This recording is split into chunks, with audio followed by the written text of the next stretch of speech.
And here we go, we got his first debut match. We got fucking Riku versus fucking this scrub wannabe fucking Katsuya. And I gotta say, I'm pretty fucking excited to seeing this one. Like, this seems like this is gonna be a pretty good match from what the setup, since it seems like Riku already has to deal with 2 opponents in the ring technically, and it has to be he's fighting a little child and a guy that hasn't eaten for 3 days. Like, yeah, Riku, your debut match doesn't seem like it's gonna be that much of a challenge, to be honest. So like, from what we saw in this chapter, I'm not gonna lie, it's like, you know, he was seeing his, like, you know, childhood friend and say like, oh hey, you know, your match, you're a pro match, like, let me know what's gonna happen, I really want to know when it's going by. And then he's like, no, I really don't want you to waste your money in saying you're doing a part-time job, like, and you're studying until like 4 in the morning. You're really trying to actually make yourself go out in life. It's like, I'm the one that's throwing it under the bus here, and I feel like that's something. It's definitely show that Riku definitely does care. He's like, the whole point of them is like, normally like debut bosses say, oh yeah, go and see my fights, guys, you know, because that brings in income. But Riku doesn't care about the income. He just wants to let out that anger, that stress that he's been bottling up for all those years. And then when we finally get to see like Riku's opponent, he's like, he's a father, like he hasn't eaten for days because he was like trying to get under the weight limit and he looks like shit. And he's like, oh, I'll treat you to fucking, like, you know, some dinner and shit, kid. Like, kid, I fucking love you. And then you see Riku's fucking body completely covered in bruises, completely fucked up. This is what his father did to him. This is what he had to go through. Like, it looks like he has fucking broken ribs and shit. Like, holy shit, like, all the burn marks everywhere, the fucking cuts. Like, this kid went for a fucking lot.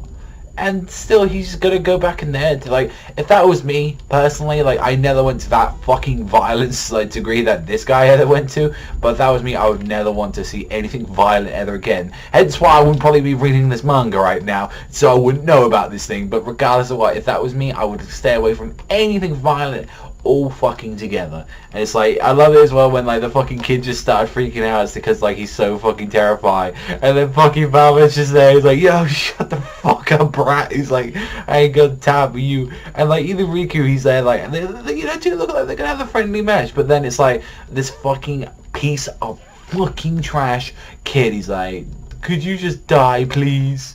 You know, because, you know, daddy has to make food and all that. And he's like, hey, you little shitbag, you know, what are you saying? And he's like, and then he has the nerve to say he's always like this. You're just using your own son as a guilt trip. Oh, this might make my debut opponent, you know, hesitate. I can see this bullshit. It's like, really?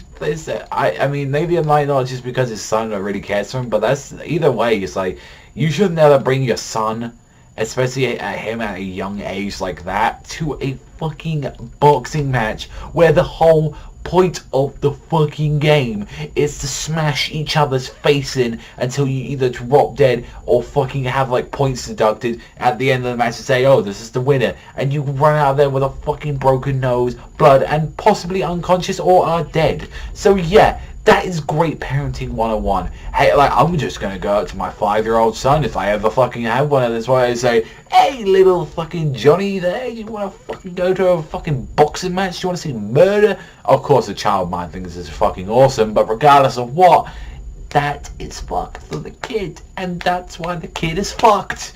It's because he's like telling his fucking like opponents like fucking to die. It's like, so I'm like how Riku wasn't really phased too much like that. He's just saying, oh, my opponent's that. I swear to God, I really don't want fucking Riku to get phased by this. I really don't want him to hesitate. I want him to go in there and fucking murder him. And I don't mean the nice kind, even if there is, like, regardless, there's no nice kind, but it's like, one thing that actually made me really happy at the end of this chapter is that, you know, that series seems to be getting popularity, and it's like a nice colour page coming out in the next chapter. It makes me happy that I'm not reviewing a dead horse at this point. It's like thinking, you know, since I'm now like 9 chapters in, it's like, how is this series doing in the rankings? And I'm gonna have to take the translator's word to this, that this is actually doing well. And since then, like, Imperial Scans decided to pick it up, which, by the way, huge shout out to these guys because they do Tokyo Ghoul as well, and there's no official way to get it, and these guys are the most official guys. If you want your Rikudo chapters and your these guys seem to specialize in Young Jump. So, you know, hey, you know, if they pick up Terror from Mars, that'd be cool. You know, I'd really like to, you know, talk about some Terror from Mars maybe in the future, but it's like these guys seem to focus more on Seinen, and they do an awesome job with this series, and I'm not like other people say, oh, this doesn't sound right, or this type of, it honestly sounds really good, and like the typing and just everything. So if you know you guys are listening, fucking kudos, fucking give yourself a pat on the back, because you do guys good chapters. Want to know if it's actually weekly or not? That's one thing I want to do. If it's bi-weekly, then I'm fucking fine with that, but it's like, yeah, just curious about that at the end. But overall, fucking cool chapter. The kid did piss me off a bit. This one is 7 this week. Like, it's still a good chapter. It did show a lot of progression with like Riku's character in general. I did like that in this one. It saw him like fucking doing the body work, working his shit down. It's like, you know, kind of eyeing up his opponent, and it's like, you know, a lot more development between him and, like, you know, his childhood friend, saying like, you know, I can't have shit. I feel like I want him to, this girl to actually follow him one day and actually see it for what he is, and then even though he's like a crazy fucking messed up kid and he's got some fucking issues, which, you know, to be honest, a lot of us have, I still want her to be full supportive. Like, she's maybe terrified at first and then say, you know what, I don't care. I think, you know, I love you and I want to protect you, and if that means just like by going out on the outside of the ring and cheering for you, if that's all I can do for you and bring you hope. But overall, yeah, like I said, it was a good chapter.